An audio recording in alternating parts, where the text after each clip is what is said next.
I was way back in the country. It was a windy autumn day when I came across an old homestead on a hill across the way. There were weeds knee-high where grass once grew. The fence was all broken down. Boards from the barn and run-down sheds lay scattered on the ground. I was thirsty, and in a little draw, I came upon a spring, watched over by an ancient frog, the very last living thing. Looking down on that deserted homestead there in that quiet little dell, I thought, old frog, if you could talk, Lord, what a tale you'd tell.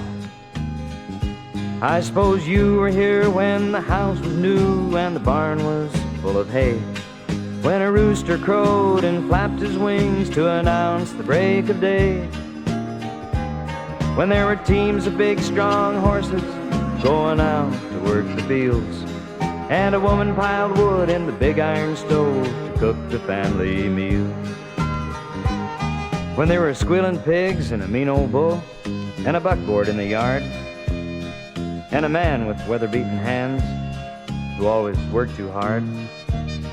Do you still remember the dogs and cats and the sound of children at play, and the cows coming in at milking time toward the closing of the day? You saw the apple orchard turn white in spring, red ripe apples in the fall, and a garden full of spuds and beans and corn stalks 6 feet tall. But where were you, old frog, on winter nights when the snow was cold and deep? Probably burrowed way down in the mud, taking your winter's sleep. Well, you missed the fireplace, sending smoke curling in the sky, horse-drawn sleighs, Thanksgiving days, and neighbors stopping by. But when spring returned and the sun was warm and the meadows turned to green, you came out of the mud to take your place as the keeper of the spring.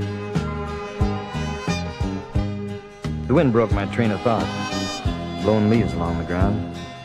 It blew right through the deserted buildings and slammed their doors around. And I suddenly realized everything else was still, and would be from then on, except the bubbling spring and the ancient frog. And when I looked, even he was gone. But when spring returns and the sun is warm and the meadows turn to green, you'll come out of the mud and take your place as the keeper of the spring.